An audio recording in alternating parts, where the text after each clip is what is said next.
J'aimerais aussi excuser Franz Ruppen qui est en Italie actuellement. Il y a le mariage de son frère, donc c'est une raison importante et il sera cependant présent à l'Assemblée Générale, je crois le 18, je ne sais pas exactement quand c'est, mais il sera là pour l'Assemblée Générale. Chers amis UDC, cher Marc, chers députés, présidents de parti, enfin, chers amis de longues années de combat, l'autre jour, le matin, m'a dépeint en Machiavel, ayant mis en place, je cite, de mortelles stratégies. C'était bien le titre. Mortelles pour qui?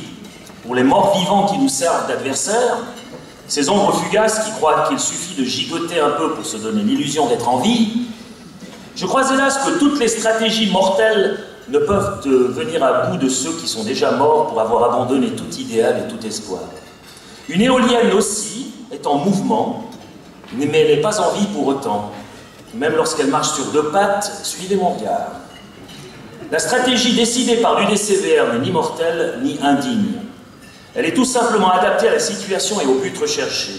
Et quel est ce but? 2 sièges au Parlement pour l'UDC Valais. Et pourquoi ces 2 sièges? Simplement pour placer 2 paires de fesses dessus qui ne bougeront plus afin de mieux s'engraisser?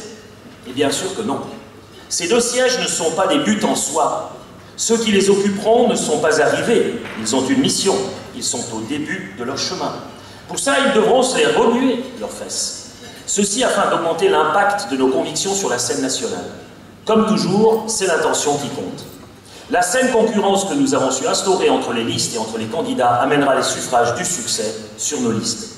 Cette stratégie n'est ni mortelle, ni abjecte, ni machiavélique. Elle est tout simplement logique. Il s'agit de toucher au cœur le dispositif du grand parti dominant, là où il est le plus fort, le Haut-Valais. Oui, cela exige un sacrifice de la part de la majorité francophone, mais le triomphe et la pérennité du mouvement que nous avons initié il y a 16 ans est à ce prix. En attendant, ce à quoi nous devons être attentifs, c'est la manière dont nous allons atteindre le but recherché. Il faut absolument que nous prenions soin des moyens, car les moyens reflètent le but. Le chemin est le but. Utiliser des moyens indignes, même sous l'effet de la colère, de la frustration et de la fatigue, est insultant pour nous-mêmes, et j'invite tous les candidats dans cette dernière phase électorale très chaude à y être attentifs, car nos adversaires veillent au grain et ne nous rateront pas. Si nous évitons les débordements, si nous parvenons à rester unis, malgré la concurrence qui oppose nos candidats phares, nous serons tous vainqueurs le 18 octobre. C'est cet esprit que je tiens à vous léguer en quittant le Parlement national. Car grâce à lui, vos idéaux resteront vivaces et vous empêcheront de rejoindre le rang des éoliennes, usines à gaz et langues de bois dont le monde est largement nanti. Nos ambitions ne doivent pas se suffire à elles-mêmes. Le pouvoir n'est jamais une fin en soi, et notre ego, s'il ne veut pas se noyer dans son propre reflet narcissique, doit être mis au service de quelque chose de plus grand, de plus noble que nos petits intérêts particuliers. Je crois humblement avoir prêché par l'exemple durant toutes ces années où j'ai défendu notre cause sans jamais me laisser acheter, intimider ou corrompre. Désormais, d'autres devront reprendre le flambeau. Il faudra qu'ils se hissent à la hauteur de nos idéaux et de leur responsabilité de porteurs d'espoir. Bien sûr, tout le monde ne pourra pas être élu le 18 octobre, mais tout le monde sera gagnant malgré tout.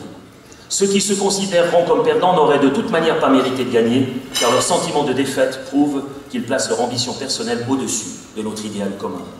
Certains me rétorqueront que je peux bien parler ainsi, moi qui ai tout eu. Je suis d'accord, j'ai tout eu. Avec les angoisses, les nuits d'insomnie, les insultes, les agressions, la haine, les crachats et les incendies qui sont allés avec. Car cela, on l'oublie facilement lorsqu'on se laisse aveugler par les honneurs et la notoriété. Être un résistant, un brise-glace, un innovateur, un pourfendeur de mensonges, a un prix qu'il faut être prêt à payer au détriment de son confort, sa santé, sa vie familiale et sa sécurité. Beaucoup de ceux qui sont restés dans leur lit auraient pu découvrir l'Amérique, mais seul Colomb l'a fait parce qu'il a eu le courage de se mettre en mouvement. Je quitte une scène politique pour laisser la place à des forces jeunes.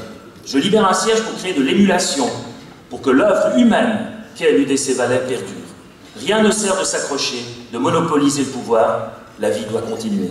Personne n'a le droit de la prendre en otage.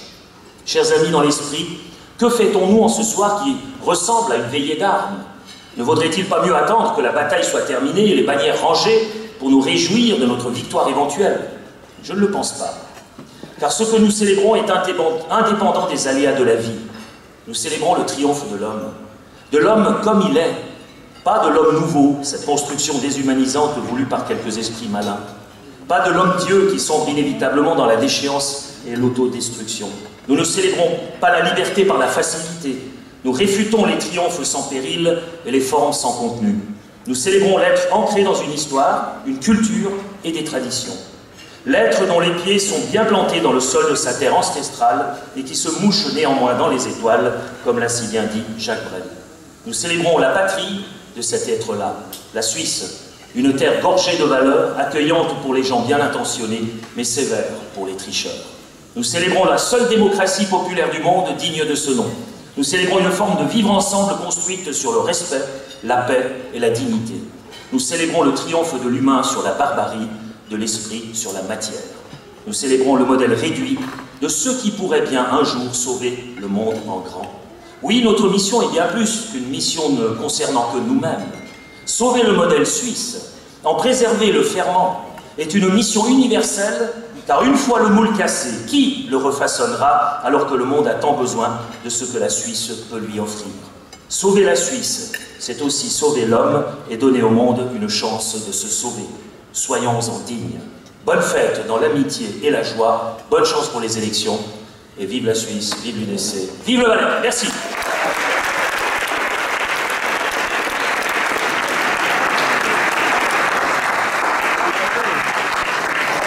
Merci Oscar. Bravo. Je vous rappelle la tombola avec de magnifiques lots et je vous souhaite une bonne suite d'appétit.